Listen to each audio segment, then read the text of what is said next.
지금 한국에 사는 이 독재 좌파들이 한국을 사회주의로 만들려고 하죠. 사회주의 나라로 만들려고 합니다. 북한도 사회주의 나라입니다. 사회주의 나라로 만들려고 하는 그 한국의 독재 좌파들의 핵심에 주사파들이 들어있습니다. 주사파들이 모든 것을 다 움직이고 있는데요. 그 주사파들이 한국을 사회주의 나라로 만든다 하는 것은 곧 북한과 같은 나라로 만들겠다 그런 얘기거든요. 곧 김정은 체제가 이 땅을 다스리는 나라로 만들겠다 이렇게 생각을 하고 있거든요. 그 주사파니까 김일성 주체 사상을 따르는 자들이니까 그렇게 지금 나가고 있는 거죠. 자, 한국을 사회주의 나라로 만들려면 어떻게 되느냐? 한국의 자유민주주의 시장 경제를 파괴해야 되는 거죠. 이걸 그냥 놔두고는 사회주의가 될 수가 없습니다. 자유민주주의를 그냥 놔두고는 시장 경제를 그냥 놔두고는 사회주의가 안 되는 거죠. 그래서 이제 한국의 자유민주주의 시장 경제를 파괴하기 위해서 어떻게 해야 되느냐? 이것을 파괴하려면 이승만 대통령과 박정희 대통령을 무너뜨려야 되는 거죠. 왜 그렇습니까? 한국의 자유민주주의의 그 원조가 이승만 대통령이고요. 한국의 자유민주주의를 발전시킨 사람이 박정희 대통령이고, 한국의 시장경제의 원조가 이승만 대통령이고, 시장경제를 발전시킨 사람이 박정희 대통령이거든요. 그래서 박정희 대통령, 이승만 대통령을 그냥 이렇게 뭐 존경하고 떠받들게 놔두고서는 절대로 자유민주주의 시장경제가, 시장경제를 무너뜨리지 못합니다. 이걸 잘 알고 있죠. 그래서 사회주의도 안 된다는 걸 알고 있고요. 그래서 이제 이 사회주의를 축적하고 있는 이 주사파들을 비롯한 독재 좌파들은 아주 집요하게 이승만 대통령과 박정희 대통령을 공격을 합니다. 아주 집요하게 공격합니다. 어떻게 하든지 이승만 대통령 아주 완전히 그냥 박살내야 될 사람, 박정희 대통령 완전히 없애버려야 될 사람, 민족의 원수 이렇게 반역자 이런 식으로 지금 막 몰아가죠. 막 공격을 하고 선전을 하고 그렇게 합니다. 그래서 이제 이 문재인 정권이 독재 좌파 정권이 들어서서 계속 이승만 지우기, 박정희 지우기를 하고 있습니다. 아주 노골적으로 그렇게 합니다. 그래서 자유민주주의의 자유 따도 빼고요. 이승만을 무슨 친일파를 등용한 아주 나쁜 사람, 또 독재한 나쁜 사람 이렇게 몰아가고요. 박정희 대통령도 그런 식으로 몰아가고 있습니다. 원래 친일파였다 이렇게 주장하고 또 아주 독재한 나쁜 사람이다 이렇게 주장을 하죠. 그러나 그들이 아무리 그렇게 이승만, 박정희를 지우려고 할지라도 대한민국은 엄연히 이승만 대통령과 박정희 대통령을 중심으로 그들을 기반으로 세워진 나라입니다. 그게 역사입니다. 그게 역사죠. 이 이승만, 박정희 두 대통령이 한국의 자유민주주의와 시장경제를 뿌리내리게 한 그리고 성장시킨 그런 아주 훌륭한 분이라는 사실은 지울 수가 없죠. 그 역사니까. 강제로 없애지 않는 한 안 되는 겁니다. 북한같이 그냥 강제로 몽땅 다 역사를 다 없애버리고 그냥 아예 김일성, 김정일이가 다 공을 다 세웠다 이런 식으로 하지 않는 한 안 되는 거죠. 우리가 누리고 있는 이 눈부신 자유민주주의 그리고 이 눈부신 물질적인 풍요, 시장경제 이게 이승만 대통령과 박정희 대통령이 우리에게 내려준 혹은 물려준 선물이라고 할 수 있겠죠. 선물. 이승만 대통령과 박정희 대통령이 과오가 있습니다. 독재한 과오가 있습니다. 독재한 과오가 있죠. 그러나 그들이 국가에 세운 공이 70~80%라고 하면 그들의 과오는 20~30%밖에 안 되는 거죠. 공이 훨씬 더 많습니다. 이승만 대통령이 없었으면 우리나라는 벌써 북한 같은 공산주의 국가, 사회주의 국가, 자유가 없는 국가, 완전히 비참한 노예 국가가 됐을 거예요. 노예. 모든 대부분 국민들이 다 노예 생활을 하고 있고요. 수틀리면 막 그냥 처형해버리고 여자들 뭐 그냥 막 예쁘면 다 잡아다가 다 기쁨조 만들어버리고 그런 비참한 나라가 됐을 거죠. 이승만 대통령이 없어도. 박정희 대통령이 없어도 마찬가지입니다. 박정희 대통령이 없어도. 그렇게 됐겠죠. 그래서 이 이승만 박정희 대통령을 무너뜨리려고 하는 것은 곧 대한민국을 무너뜨리려고 하는 거다.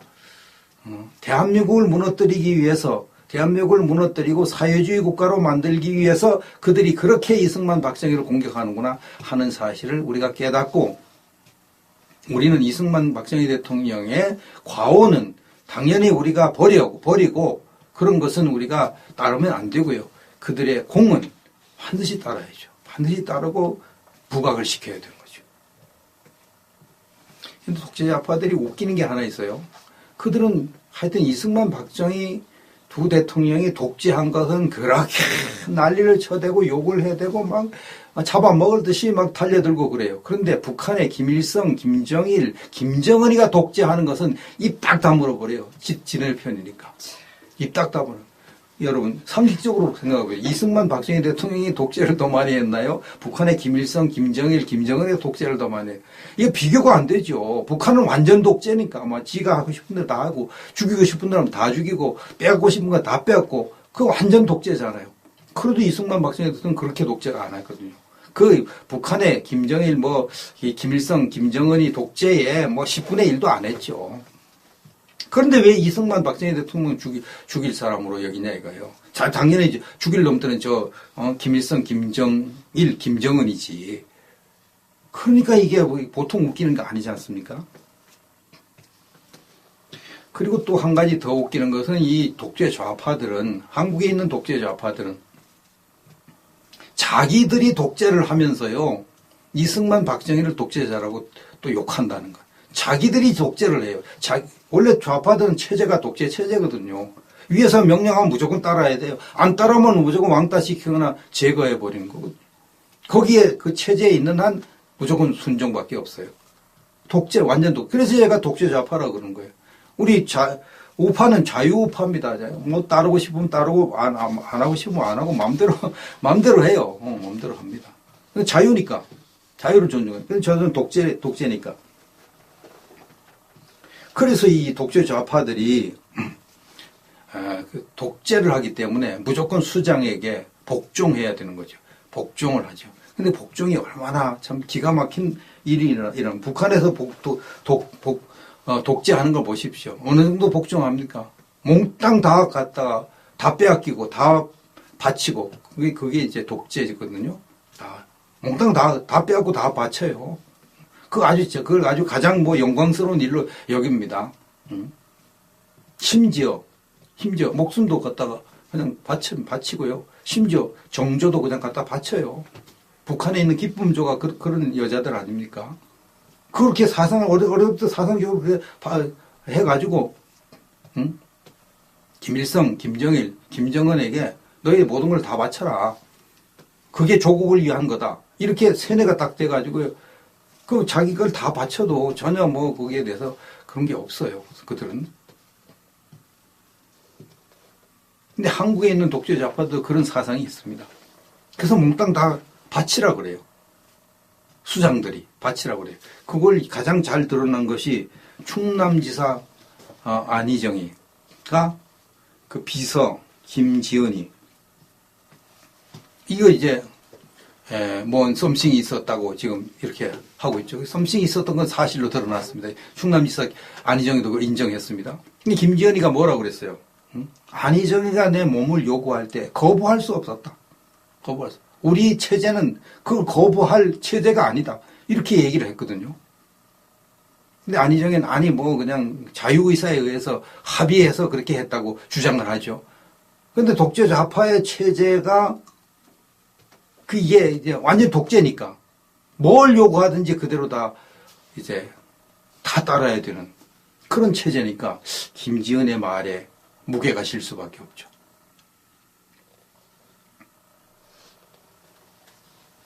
이 독재 좌파들은 이렇게 자기들이 독재를 하면서 이승만 박정희를 독재자라고 비웃어요.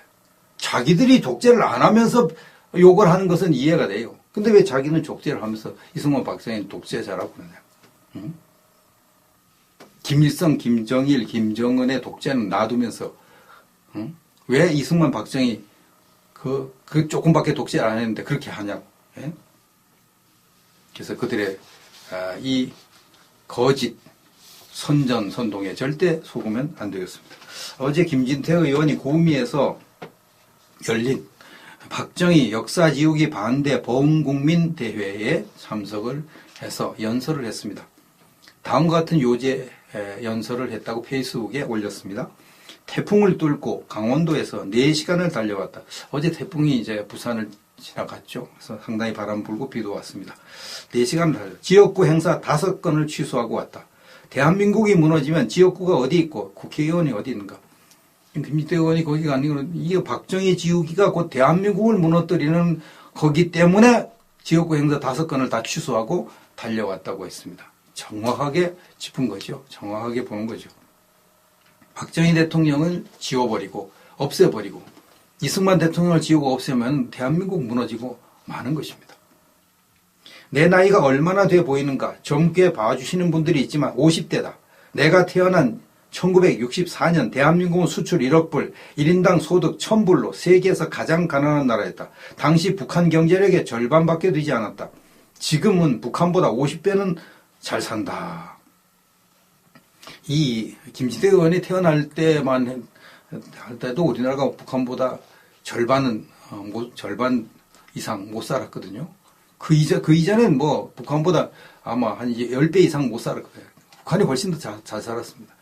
일본 사람들이 북한에 모든 전력 시설을 다 만들어 놨거든요. 댐 북한에다 이렇게 만들어 놓고 그렇게 했거든요. 우리가 잘 사는 게 누구 덕인가? 박정희 대통령 덕이다. 박정희 대통령 덕이다. 이건 부인할 수 없는 사실입니다. 박정희 대통령이 구미를 만들었다. 1964년 구미읍 인구 2만, 1969년 구미공단이 들어서면서 지금 인구 50만이 됐다. 구미시 수출만 300억 달러다. 그런데도 박정희 기념관에 이름 하나 제대로 넣지 못한다는 게 말이 되는가. 구미시에 박정희 기념관을 세우려고 하는데 독재 좌파들이요 난리를 쳐가지고요. 박정희 기념관 이름, 박정희라는 이름 빼라는 거예요. 박정희 기념관만 하면 안 된다는 거예요. 박정희 대통령 때문에 먹고 살게 된 구미시인데, 이렇게 잘 살게 된 구미시인데, 경상도 분들이 의리 있다는데 박정희 대통령의 고향 구미에서 이런 배은망덕이 어디 있는가? 이제 보수가 다시 똘똘 뭉쳐서 박 대통령이 이룩한 역사를 지키는데 앞장서야 한다. 이렇게 말을 하고요. 지난 지방선거에서요, 구미시장이 좌파가 됐어요. 구미시장이 좌파가 당선됐습니다. 어떻게 그렇게 구미시장이 참 좌파가 됐냐? 그건 다른 게 아니고 구미공단에 외부 근로자들이 많이 들어와서 그렇습니다. 그 중에는 저 호남 사람들이 많습니다. 저 울산에 호남 사람들이 많이 가요. 울산공단에 취직해서 사는 거 똑같은 일이 일어납니다. 외부 사람들이 많이 들어가가지고 그들이 근로자들이잖아요. 근로자들은 거의 다 노조원, 민주노총, 노조원들은 다 문재인파잖아요. 거의 다. 다는 아니지만 거의 다 그렇잖아요. 그러니까 그들 가족들이 전부 다 좌파 사상을 가지고 있으니까 구미시장을 뽑은 거죠. 구미 원래 사람들은 그런 사람들이 거의 없을 겁니다. 다 박정희 대통령을 존경하고 위대한 인물로 여길 겁니다. 아무리 그래도 구미시장이 좌파다. 구미시의 수치죠. 수치입니다. 배은망덕이죠. 박정희 대통령의 공과 은혜로 구미가 그렇게 잘 사는 동네가 됐는데 박정희 대통령이 그렇게 싫어했던 좌익을 갖다가 시장을 시켰다. 참 수치일 것입니다. 김진태 의원의 말, 좌익 세력들은 오랫동안 준비하고 계획해왔다. 그 전초전이 대통령 탄핵이었고 이제 본격적으로 박정희 대통령 역사 지우기에 나섰다. 그들의 최종 목표는 적대 계급인 보수 우파의 괴멸이다. 여기서 밀리면 다 같이 죽는다. 6.25 때처럼 낙동강 방어선에서 대한민국을 지켜내자. 이렇게 말을 했습니다. 좌익들은요, 하여튼 어떻게 하든지 이 땅을 사회주의 나라로 만들고 북한과 합세해서 통일을 시켜보겠다. 이렇게 지금 계획을 하고 있습니다. 그렇게 하기 위해서 박근혜 대통령을 탄핵을 시켰죠. 온갖 거짓말을 다 해가지고 탄핵을 시켰습니다. 그리고 난 다음에 두 번째로 박정희 대통령을 역사에서 지워버리기, 완전히 악한 사람으로 만들거나 아니면 잊혀지는 인물로 만들려고 하고 있는 거죠. 그래서 결국은 보수 우파를 다 괴멸시켜버리고 이 나라를 사회주의 나라로, 북한식 인민민주주의 나라로 만들려고 하고 있습니다. 그래서 여기서 밀리면 다 죽는 겁니다. 6.25 때 낙동강 전선을 방어해서 살아났는데 지금 낙동강 전선이 대구 쪽에 이렇게 있잖아요. 구미 대구 이쪽에 낙동강. 다시 이제 경북 사람들이 힘을 내서 이 나라를 구해야 될 그런 때가 되고 있습니다. 그때 이제 어제 모인 박정희 역사지우기 반대 범국민대책위원회, 여기 보니까 약 1000여 명이 참석했다, 이렇게 언론에 보도가 됐는데 이보다 훨씬 더 많이 참석했을 겁니다. 태풍 콩레이 북상으로 막 폭우가 쏟아지고 그런데도 1000명이 훨씬 넘게 참석했다는 것은 아직까지 이 땅에 자유우파의 기운이 이제 왕성하게 있다 하는 것을 알 수가 있습니다. 김진태 의원의 마지막 연설.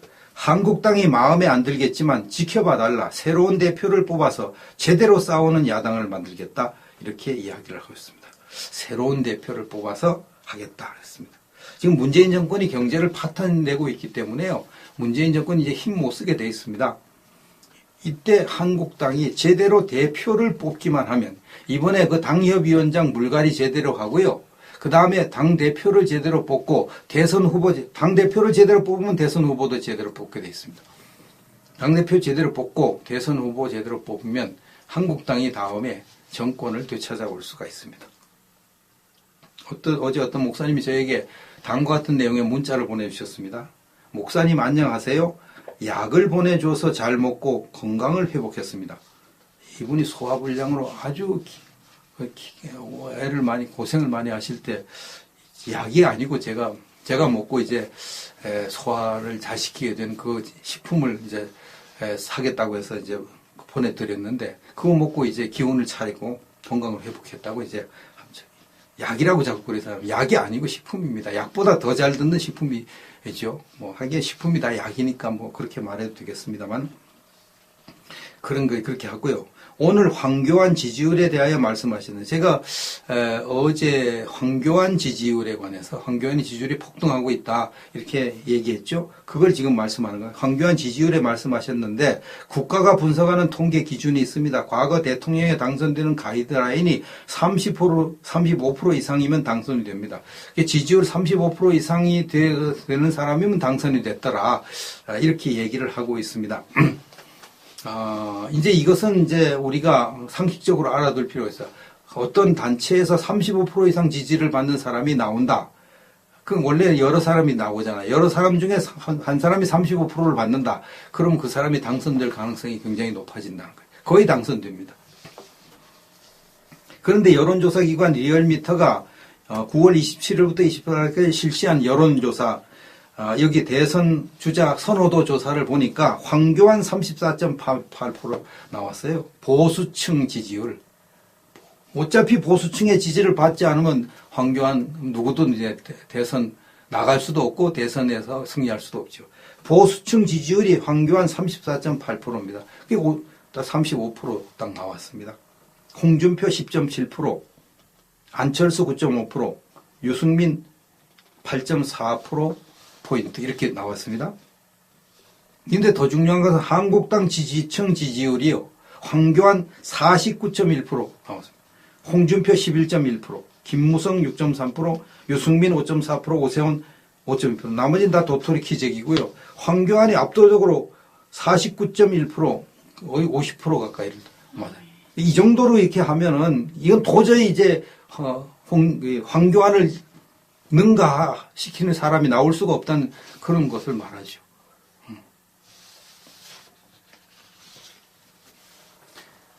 그럼 이제 앞으로 황교안 대망론이 결국은 실현될 날이 오게 되는 가능성이 상당히 높아졌습니다. 어떤 우파들은 또 황교안을 싫어하죠. 그래서 황교안 총리 등장하는 것을 아주 비판적으로 하고 그러는데, 그렇든 어떻든 이미 황교안 총리는 보수층의 지지율의 35% 이상, 한국당 지지율의 49% 이상을 차지하고 있기 때문에 대세를 막지는 못할 것입니다. 이렇게 이제 나가면 결국은 황교안 총리에 대한 독재 좌파들의 총공격이 이제 시작될 겁니다. 하여튼 어마어마한 공격을 막 퍼부어대겠죠. 황교안을 무너뜨리지 않고는 자기들이 재집권 못하니까 황교안에 대한 온갖 공격을 다 퍼부어댈 것입니다. 그러나 황교안 총리는요, 약점이 별로 없는 사람이거든요. 걸어온 길이 깨끗한 길을 걸어왔고요. 공안검사 출신에다가 법무장관에다가 만 법을 지켜야만 되는 그런 곳으로 막 하고 그렇게 했기 때문에 아무리 좌파들이 뭘 하려고 그래도 거짓말로 누명을 막 뒤집어 씌우고 이러지 않으면 안 되는 거죠. 근데 거짓말로 누명 뒤집어 씌우는 것도 이제 잘 안 통할걸요. 박근혜 대통령이 이미 써먹어가지고 너무 거짓말 마냥에 다 드러나서 좌파들이 말하는 거 이제 어지간하면 안 믿을 거예요. 이제, 늑대가 나타났다. 이제 거짓말이 안 통하는 그런 시대가 된 걸로 보여집니다. 그럼 이제 한국당 당원들은 힘을 분산시킬 필요 없이 압도적으로 이제 앞서가는 황교안 총리에게 힘을 몰아주는 것이 지혜가 아니겠는가. 황교안 총리를 당대표로 만들어서 아예 다 새로 그냥, 한국당을 완전히 한번 해보라고 맡기고, 그 다음에 대선까지 나가서 그냥 하라고. 이렇게 하면 얼마든지 다음 정권을 찾아올 수가 있을 것 같은, 그렇게 저는 여겨집니다. 여러분의 생각은 어떻습니까?